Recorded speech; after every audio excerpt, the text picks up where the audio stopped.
2 septembre 2017, je fais une petite vidéo pour répondre aux attaques de Daniel Conversano. Alors, pour ceux qui ne le connaissent pas, Daniel Conversano est un ancien collaborateur de Dieudonné, qui est passé depuis, disons, dans le milieu de la droite nationale, et qui règle ses comptes avec Alain Soral, suite à une agression d'Alain Soral face à lui, dans un débat qui a eu lieu le 6 décembre 2016, organisé par Dieudonné, par l'humoriste Dieudonné. Donc depuis cette altercation, Daniel Conversano règle ses comptes avec Soral et Égalité et Réconciliation, et vous, Gémonie, tous ceux qui ne prennent pas position pour lui. Alors il me reproche effectivement non seulement de ne pas avoir pris position pour lui, mais en plus maintenant de prendre position clairement pour Égalité et Réconciliation. Alors il faut savoir, on va revenir au départ, c'est que Daniel Conversano, moi je l'ai vu la veille de son agression. J'étais à Versailles, je l'avais rencontré à Versailles dans un petit café, il était avec 2 amis, un homme et une femme, qui pourront être témoins, et j'avais dit que j'étais neutre dans cette histoire. C'est-à-dire que Daniel Conversano partait en guerre contre Égalité et Réconciliation, et ça me semblait assez malvenu pour différentes raisons. Première raison, c'est que Dieudonné et Soral, à ce moment-là, étaient en but aux attaques du gouvernement, subissaient des perquisitions, subissaient les foudres judiciaires, les procès pleuvaient sur leur tête, ils étaient considérés comme des ennemis de la République, vulgairement des chiens à abattre, quoi.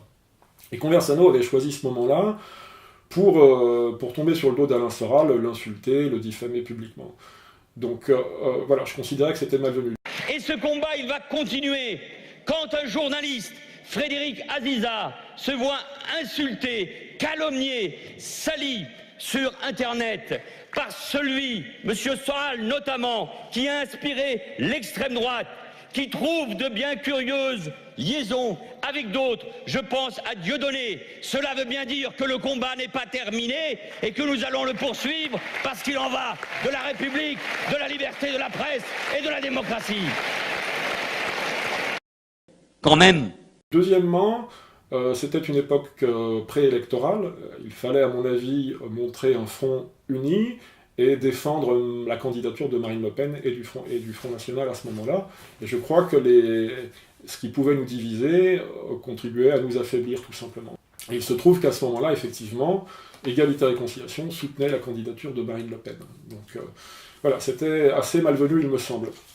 Alors depuis, nos positions avec Daniel Conversano se sont éloignées, pour des raisons assez simples. Daniel Conversano m'accuse de trahir son amitié, et c'est pas du tout comme ça que je vois les choses.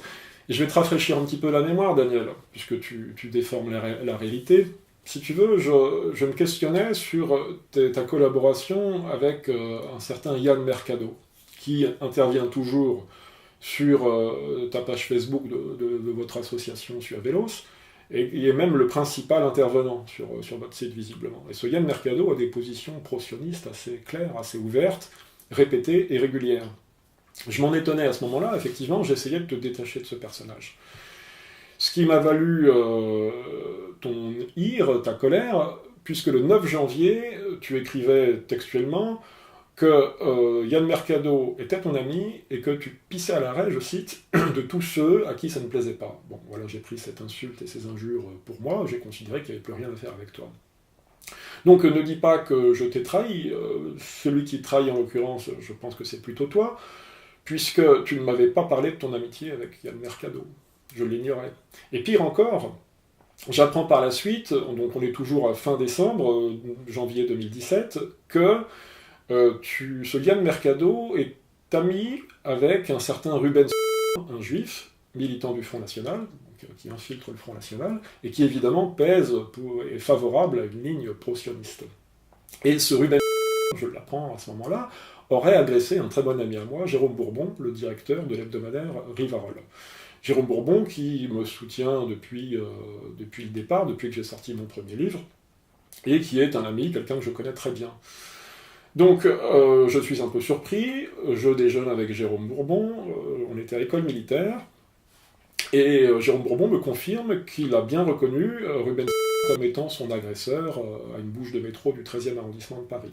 Ruben est dentiste dans le 13e arrondissement de Paris. Les choses se confirment, Jérôme Bourbon m'apprend qu'il a reconnu sa voix, enfin voilà, tous les éléments sont là. Qu'est-ce que je fais le soir même?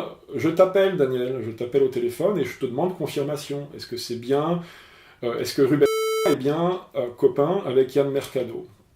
Et tu m'as dit oui, ils sont copains. Donc je crois qu'il y a eu un froid au téléphone à ce moment-là, et depuis on ne s'est plus jamais rappelé.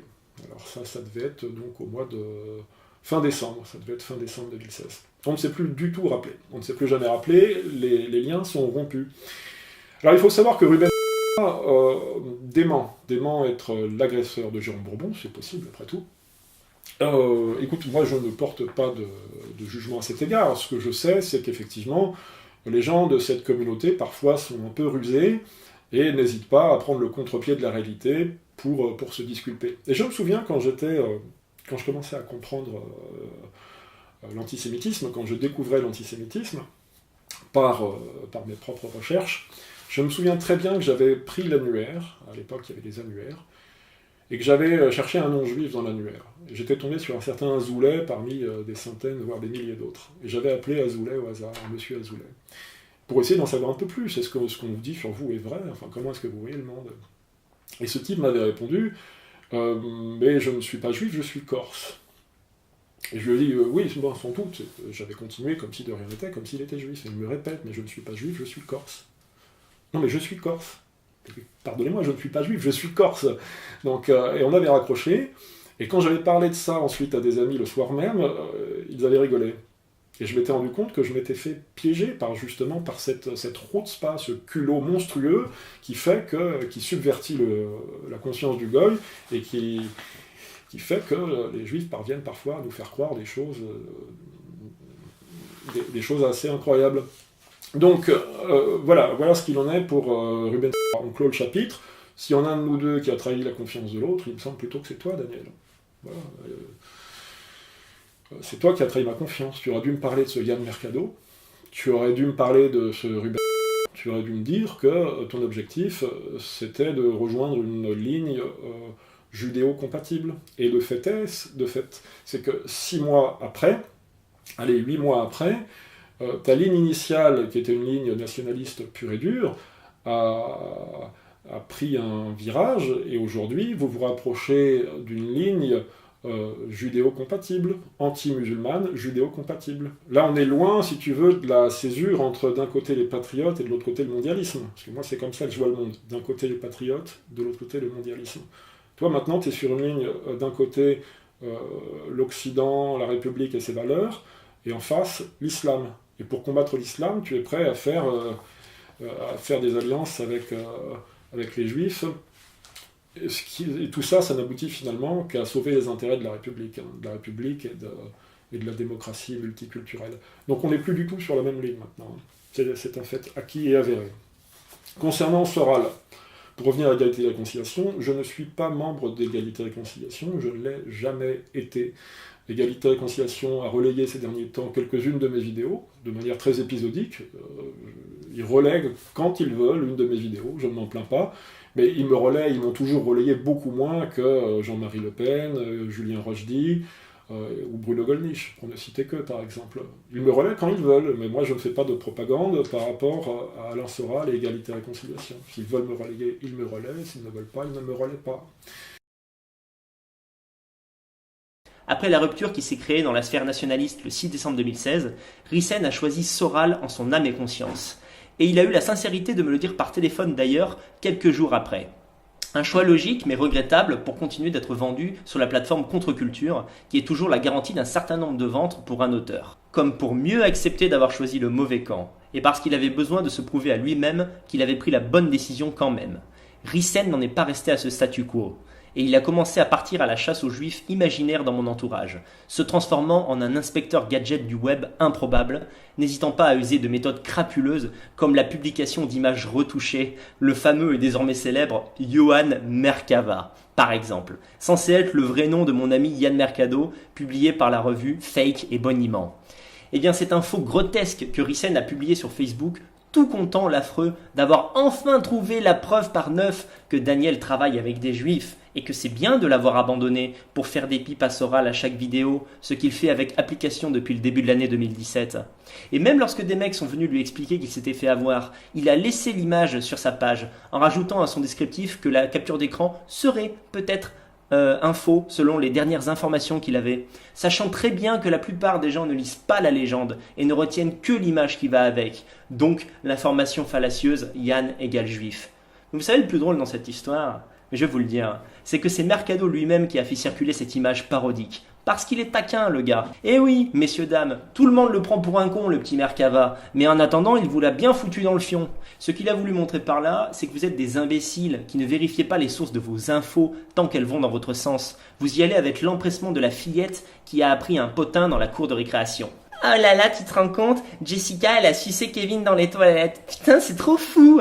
Et toi, c'est quelques photos où on te voit avec un drapeau israélien derrière toi. Alors, pourquoi? Non mais, c'est considéré. Là, je parle d'un point de vue nation. C'est considéré. J'ai pas vu c'est ça. Considéré. Un drapeau israélien. C'est quoi ce truc-là? Je sais pas. Déjà Bah, il m'a semblé en voir une. Peut-être je me trompe. Mais bref, ça, en tout cas, tu es considéré comme un. Tu dois être un sosie. Tu es considéré comme un patriote sioniste. Et je voulais savoir qu'est-ce que tu voudrais dire à ce sujet, quoi. Moi, j'ai envie de dire que, en fait, ceux qui me voient particulièrement sioniste, c'est des gens qui eux-mêmes sont maladivement obsédés par Israël et obsédés par leur espèce de gauchisme mental qui fait qu'ils se sentent plus proches des Palestiniens parce que c'est des losers. En gros, pour moi, c'est encore ça, c'est ce truc-là. Donc tout mon travail, ça a été aussi de les troller, tu vois. Ouais. De la même façon aussi, je veux dire, il y a des juifs sionistes, j'en ai rien à foutre, ils sont pas du tout cosmopolites, ils sont en accord avec mes idées, ils me font pas chier, ils me soutiennent. J'ai une question à poser à Hervé Ryssen. Pourquoi, au lieu de nous chercher des liens mystérieux et inexistants avec tout le Sanhédrin, tu ne t'interroges pas sur la présence de Jacob Cohen dans la sphère égalité-réconciliation? Jacob Cohen qui est édité par Contre-Culture, la boîte d'édition d'Alain Soral. Jacob Cohen qui est un juif, mais surtout un antiraciste décomplexé, pro-islam et métissolâtre. Scélérat, tu pourrais essayer de nous expliquer pourquoi tu soutiens un mouvement qui contient en son sein des ennemis de l'Europe. Comme tes attaques étaient répétées, ce que j'ai fait, c'est que j'ai voulu en savoir un petit peu plus sur égalité et réconciliation et la ligne d'Alain Soral, et j'ai épluché toutes les dernières vidéos, les longues vidéos d'Alain Soral, qui s'intitulent Soral répond, de ces dernières années. Et je me suis aperçu d'une chose, c'est que depuis 2012, Alain Soral se positionne très clairement contre le métissage. Voilà, et que depuis 2014 et la crise des migrants, ils ont pris un virage droitier. C'est-à-dire ils sont très hostiles à l'invasion migratoire. Et toi, tu choisis le moment même où Égalité et Réconciliation prend un virage à droite pour leur tomber dessus. Je trouvais que politiquement c'était stupide.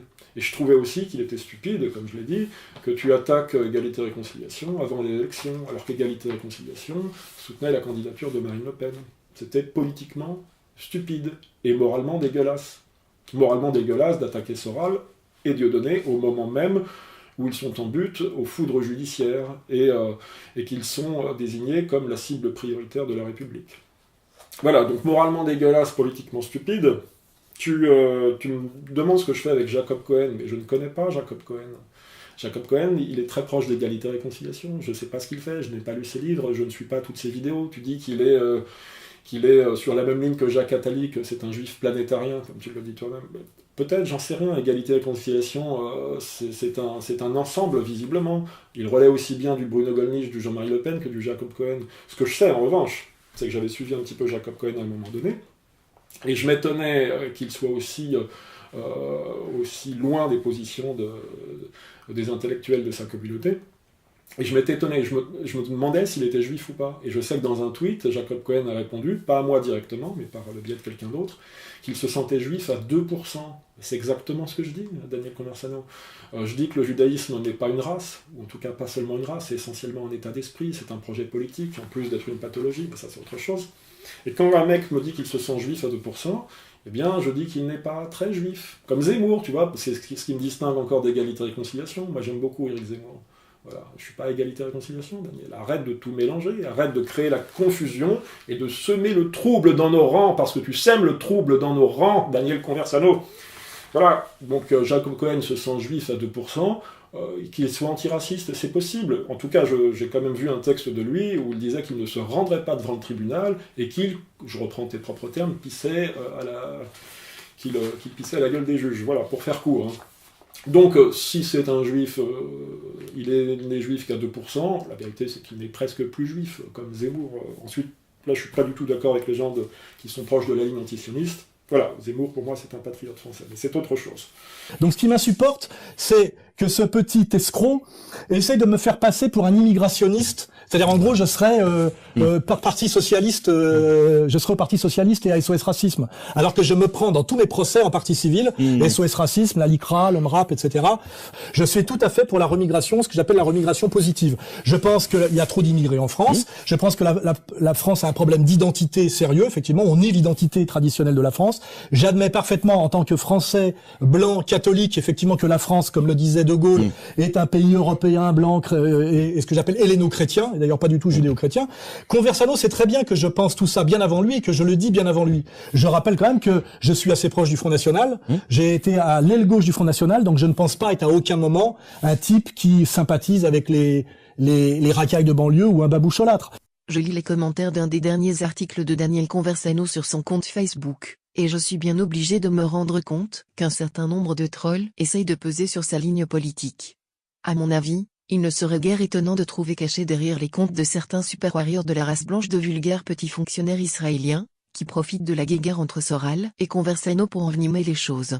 Écoutez-les nous dire qu'Israël est le bastion de l'Occident au Proche-Orient. Eux, dont les intellectuels ne cessent, depuis des décennies, d'encourager l'immigration et le métissage en Europe. À chaque fois que les Juifs ont un ennemi à abattre, une partie d'entre eux se transforme en Juifs nationalistes, super patriotes, plus blancs que blancs, ou plus musulmans que les musulmans, afin de pousser à la guerre contre l'ennemi antisémite, de l'autre côté de la frontière. J'espère vraiment que Daniel va faire le ménage et ne pas se laisser embringuer dans un discours purement anti-musulman, comme le souhaitent nos pires ennemis. Notez, pour faire court, que si je dis que l'islam est une saloperie, les juges me relaxent, tandis que si je dis le quart de la moitié de ça sur une petite communauté, les juges me condamnent à de la prison ferme. Il doit bien y avoir une raison. Vous l'avez compris, bien que pas musulman du tout, et hostile à la présence de l'islam en Europe, je pense que le discours, qui vise à discréditer l'islam, et uniquement l'islam, et non pas l'immigration en général, est un discours qui se calque parfaitement avec ce que souhaite l'oligarchie mondialiste. Certes, ça permet de toucher la masse des crétins. Faut juste savoir à qui l'on s'adresse. PS, les crétins composent la masse du peuple, partout, et depuis toujours. Elle se compose des couillons, que l'on envoie à l'abattoir à toutes les guerres. Mes ancêtres incultes en faisaient partie. Ceux qui se targuent de réfléchir à leur place et qui ne font finalement que les flatter dans leurs bas instincts sans essayer de les élever sont des salauds. Hervé Rissan, 24 décembre 2016. Je crois que ta haine de Soral est irrationnelle. Toi, tu aimerais qu'Égalité et Réconciliation devienne un parti nationaliste normal, si je puis dire. Tu l'as dit à un moment, tu voulais dévier la ligne d'Égalité et Réconciliation.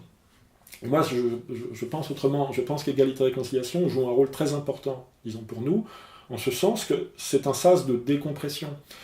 On ne peut pas faire venir à nous des gens qui ont été élevés au petit lait du cosmopolitisme directement au nationalisme pur et dur. Ce sont deux univers qui sont trop différents. Et moi, je suis un ancien militant d'extrême gauche, je sais de quoi je parle. Quand je suis arrivé au Front National, j'étais pas du tout sur la ligne sur laquelle je suis aujourd'hui. J'étais sur la ligne 6e République que préconisait Jean-Marie Le Pen. Ça n'allait pas plus loin. Et c'est petit à petit que j'ai compris le fonctionnement de la démocratie et du mondialisme, et que je suis devenu ce que je suis. Mais tu ne peux pas prendre un homme de la foule et le faire venir à nous comme cela. Donc, il faut montrer une vitrine qui soit à peu près acceptable pour un jeune Français et le faire venir progressivement à nous. Et c'est tout le travail d'Égalité et Réconciliation. Bien souvent, moi je pense qu'Égalité et Réconciliation est trop à droite, prend un virage trop identitaire. S'il se détache complètement de cette foule d'abrutis cosmopolites qui ne comprend rien, eh bien il ne nous sert plus à rien. Si Égalité et Réconciliation devient un parti nazi, ça ne nous sert plus à rien du tout. Et toi, ta formation ultra-radicale et pro-sioniste, non seulement ne sert à rien, mais en plus, je pense que ça va du mauvais côté. Donc voilà, on n'a pas du tout la même interprétation de ce qu'est Égalité et Réconciliation. F de souche, ça pourrait remplir le même rôle, sauf que F de souche ne met jamais aucun lien vers la mouvance antimondialiste. F de souche, ça reste purement sur la ligne qu'aujourd'hui tu préconises, c'est-à-dire qui est celle de Boris Lelect, Christine Tazin, une ligne anti-musulmane contre l'islam radical, favorable, disons judéo-compatible, voilà. Et jamais aucun lien vers nous, aucun lien vers la mouvance, patriotique antimondialiste. Voilà le rôle d'égalité et réconciliation, et voilà le rôle d'Alain Soral. Et pour avoir fait, disons, une 50aine de conférences en France ces dernières années, j'ai vu la différence. J'ai vu que petit à petit, il y avait de plus en plus de militants qui arrivaient à moi, et moi je suis dans un milieu ultranationaliste, notamment via le Parti nationaliste français et d'autres, et toutes les conférences que j'ai faites, c'était dans le milieu nationaliste, c'était pas égalité et réconciliation. La plupart du temps, j'étais invité par les militants locaux de Terre et Peuple, qui n'est pas connu pour être une association antiraciste, ni judéo-compatible. J'étais invité par le Parti nationaliste français, très régulièrement, d'Ivan Benedetti, ou de ce qui est proche. Et la dernière conférence que j'ai faite, c'était à Lille, avec Égalité et Réconciliation. Donc une conférence sur 50 à peu près à Égalité et Réconciliation. Mais j'en ferai probablement davantage du fait que maintenant les lignes sont en train de se clarifier un petit peu, et on marque une différence nette avec les gens comme toi qui nous emmènent dans une impasse judéo-compatible. Alors je ne sais pas quel jeu tu joues avec ça, mais il me semble assez légitime qu'il y ait des gens aujourd'hui qui te traitent de juif. Moi je ne crois pas que tu sois juif, ni toi ni Mercado. Voilà, je pense juste que vous êtes un peu con, un peu crétin, peut-être même un peu malveillant. Voilà, tu pioches des militants dans le milieu patriote antimondialiste et tu les transformes, tu les amènes sur une ligne islamophobe, judéo-compatible. C'est pas du tout mon truc. Donc qu'il y ait des gens qui te traitent de juif, c'est normal, d'autant que ton attitude ressemble un peu à celle de certains juifs. On va le voir tout à l'heure. Comme ils n'ont rien de puissant contre moi, je veux dire politiquement, ils nourrissent mes opposants à 2 balles en les partageant, en likant leurs pages satiriques sur nous, contre nous, à la sournoise. Comme Hervé Ryssen, qui like Chalomos, au calme, la page Antifavelos, pour se tenir au courant des nouvelles du monde. Tiens Ryssen, prends ça dans ta gueule.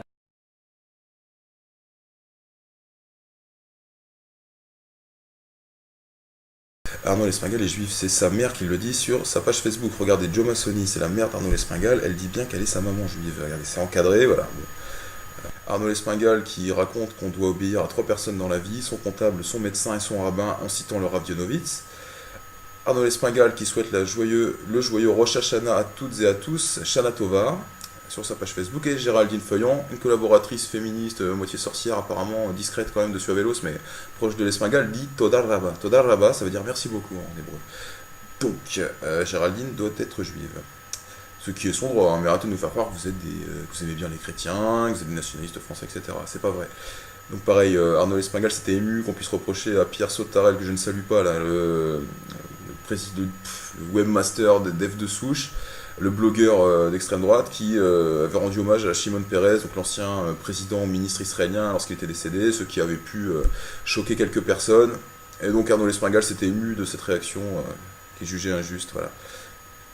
En bon juif, Arnaud Lespingal a fait du cinéma, c'est-à-dire que donc il a récolté des fonds, donc 900 000 €, c'est lui-même qui le dit. Regardez, toutes les références sont là, allez sur le site L'Heure Actu, tapez le titre, clap de fin pour un tournage pas comme les autres, et vous verrez l'interview d'Arnaud Lespingal qui reconnaît avoir touché 900 000 €. Et en plus, il s'en plaint, parce qu'il aurait aimé avoir plus. Moi, avec 500 balles, on a tourné le clip de JMLP, tu vois, avec un tout petit peu d'argent et des bonnes idées, on fait quelque chose de bien. Toi, avec aucune idée, 900 000 €, t'as arnaqué les gens, t'as arnaqué les... en fait, ça vient du CNC, sans doute. Donc en France, il y a un organisme gouvernemental qui distribue énormément d'argent pour la création artistique, notamment le cinéma. Donc c'est l'argent de vos impôts, messieurs, dames, qui sont comptés dilapidés par la clique de Lespingal. Voilà. Donc pour ce qui est du projet du film, vous risquez de jamais le voir. Tout ce qui est sorti, apparemment, c'est une bande-annonce. Le film qui aurait soi-disant été tourné n'est jamais sorti.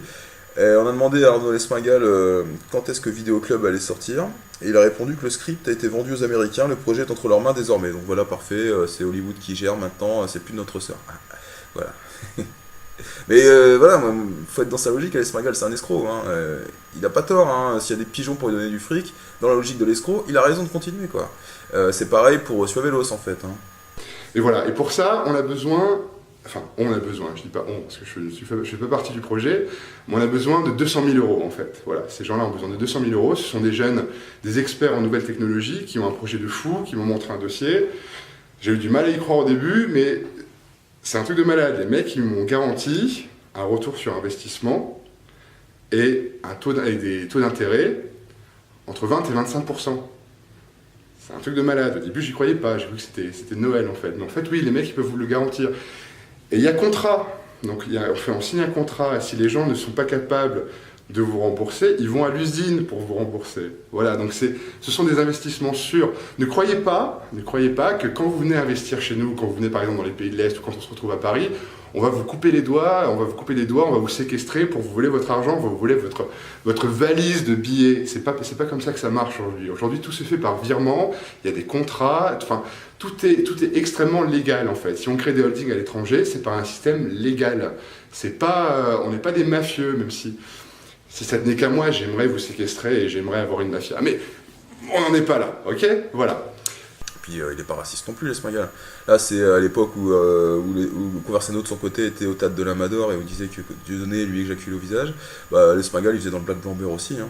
Et regardez, il le reconnaît même dans une conversation sur Skype qu'un ami m'a envoyé. Donc il disait bien, les couleurs, les origines, je m'en bats les couilles, je suis pas raciste. Si les blancs sont trop dépressifs ou trop cons pour montrer la voie, tant pis pour eux. Donc on reste en mini-comité entre nous et on refuse personne parce qu'ils sont feuges, métis, noirs, arabes ou des mâles asiatiques. Donc l'Esmagal anti-raciste, voilà, c'est fait.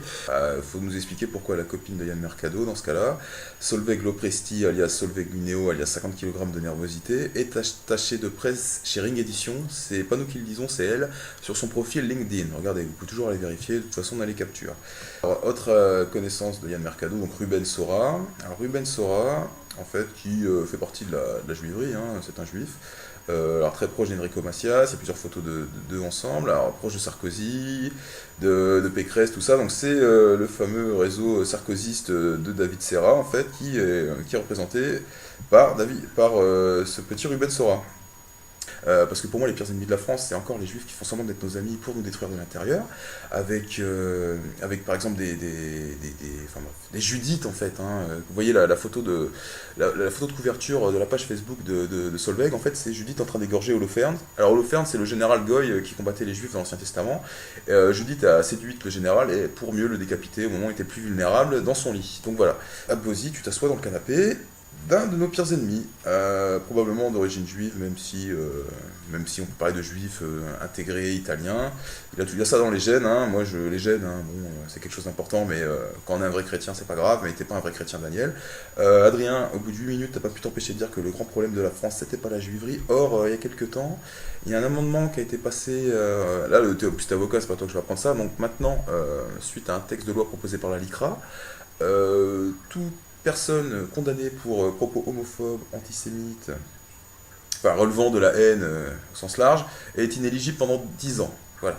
Donc, à part ça, la juiverie n'a aucun pouvoir en France et c'est pas ça le problème principal de notre pays. Voilà. On est venu maintenant, par haine de l'islam, à défendre les flics, les gendarmes et les militaires français qui combattent contre l'islam radical. Alors cette ligne de combat contre l'islam radical, c'est effectivement la République qui la dirige. C'est les Manuel Valls, les François Hollande et l'Emmanuel Macron. Hein. Donc, et quand je publie un tweet où je te compare, ou non c'était sur Facebook, où je compare ta ligne avec celle d'André Glucksmann, et je cite Boris Lelay, toi-même, Christine Taza, André Glucksmann, tu as des réactions, tu as des cris d'orfraie, en disant que c'est hyper grave d'asséner quelque chose comme ça. Non mais c'est hyper grave quoi. C'est pas hyper grave, Daniel, je dis que ça correspond à une certaine réalité. Vous combattez l'islam radical, la République française combat l'islam radical. Voilà, vous avez le même ennemi commun. Et toi, tu es sur une ligne aujourd'hui identitaire, comme celle que tenait Vardon il y a quelques années, c'est probablement toujours le cas. Un certain nombre d'arabo-musulmans en France sont des chiens fous, et avant que de dire et de titiller Jacques Attali parce qu'il a fait venir, il faut les matraquer, quoi. Et pour ça, bien sûr, c'est pas moi, Daniel Corso, qui va les matraquer, mais c'est un pouvoir droitard qui arrive et qui disent, voilà, t'as volé le sac d'une petite vieille, 10 ans de prison. Autre chose, il paraît que ma ligne identitaire est pro-sioniste, qu'elle est dangereuse, à terme. Mais jamais ils n'ont un mot méchant contre Boris Lelay, alors que je suis exactement sur sa ligne. Non, c'est juste de l'acharnement contre Conversano en tant que Conversano et Suavelos. Les sionistes au pouvoir, c'est parce que vous votez pour eux, bande de saloperies, va. Vous êtes des saloperies, vous êtes malhonnêtes, vous êtes fourbes et vous êtes menteurs. Et vous l'emporterez pas au paradis, croyez-moi. Alors maintenant, j'ai une dernière chose à dire. Évidemment, l'État n'attend qu'une chose, c'est que l'extrême droite riposte. Parce que ça, diaboliser l'extrême droite, c'est possible. Vous défendez les flics et les gendarmes. Regarde ce que je trouve, moi, dans dans une gendarmerie, une petite gendarmerie de province en Picardie, regarde ce que je trouve. Voilà. Racisme, antisémitisme, victime ou témoin, agissez. Ce sont des dépliants de la LICRA. Des dépliants de la LICRA. Et je trouve ça dans une gendarmerie de province. Ils sont même pas foutus de mettre ça à la poubelle. C'est moi qui suis obligé de tout prendre et de ramener ça chez moi avant de le brûler ou de le foutre à la poubelle. C'est ça les gens que tu défends. T'as déjà subi une garde à vue, Daniel ? T'as déjà été... Moi, j'ai pas fait de la prison. Des gardes à vue, j'en ai subi. T'as déjà eu une perquisition au petit matin chez toi ? Tu sais ce que c'est, toi qui te présentes comme le patriote qui va révolutionner le mouvement. Ça fait 2 ans que tu es dans le milieu nationaliste, tu n'as que du mépris pour les nationalistes, tu penses qu'on n'a jamais rien foutu et que toi tu vas nous sauver parce que tu es le meilleur d'entre nous. La vérité c'est que tu es un bouffon. Mais tu n'as jamais subi ce genre de choses. Tu sais pas ce que c'est. Tu sais pas ce que c'est. Donc tu défends des flics et des gendarmes. Tu dis que vous allez créer des communautés de blancs, ce que nous on n'a pas été foutus de faire. Et c'est quoi tes communautés de blancs ? C'est quoi ? C'est prendre... une dizaine de nationalistes qui ont des familles, et de les réunir ensemble dans un même village. Qu'est-ce qui va se passer ? Au bout de quelques années, au grand maximum, je vois plutôt quelques mois, voire quelques semaines, où vous allez vous taper dessus. Vous allez vous taper dessus, et ça finira mal. Et je vais dire un truc. À la sortie du moindre règlement que vous auriez pu édicter sur une feuille de papier ou par Facebook, comme je pense qu'il y a toujours des gens qui font des bêtises, eh bien, ce sont les flics que tu adores, les gendarmes que tu adores, qui vont te tomber dessus, qui vont rentrer dans ta communauté, ton petit village gaulois, là, à 6h du matin, et qui vont mettre tout le monde d'accord, qui vont mettre tout le monde au pas. Vous finirez en garde à vue, vous finirez en prison, parce qu'en France, c'est comme ça, c'est la République que tu adores, visiblement, c'est comme ça, on n'a pas le droit de faire de discrimination contre les halogènes. Voilà. Alors, il y a beaucoup plus simple que de créer un village gaulois à partir de militants nationalistes, c'est que, je te rappelle une chose quand même, c'est qu'il subsiste en France, il reste en France, des dizaines de milliers de villages qui ne sont peuplés que par des blancs. Des petits villages, des villages moyens, des villages un peu plus grands, ou qui sont peuplés de 100% de blancs. Tu peux très bien t'installer dans un de ces villages, parler à tes voisins, faire de la propagande, faire de la politique, quoi. Distribuer des tracts, monter ton parti, monter une liste aux élections municipales, par exemple. Et faire en sorte que ces blancs deviennent des blancs conscients, des racialistes conscients, des patriotes et des nationalistes conscients. C'est quand même beaucoup plus simple que d'essayer de réunir, je ne sais où, une quinzaine de militants nationalistes avec leur famille qui vont se taper dessus de toute manière. Il me semble qu'une fois de plus, c'est une stupidité politique et que tu emmènes tes militants dans des impasses. Voilà. Si tu viens, attends-toi quand même à ce que je te demande comment tu oses partager le travail d'Alamec, qui fait publier via Wimerd mon adresse où je vis avec ma fille en ce moment même et qui cherche à prouver que mon père est juif en étudiant son état civil à la loupe. Non mais on est où ? Tout ce qui n'est pas d'accord avec vous est juif ? Mais c'est peut-être toi qui es juif alors, Rissen. Ah, je ne sais pas, je ne sais plus. Je suis complètement paumé avec vous, vous êtes juste cinglés.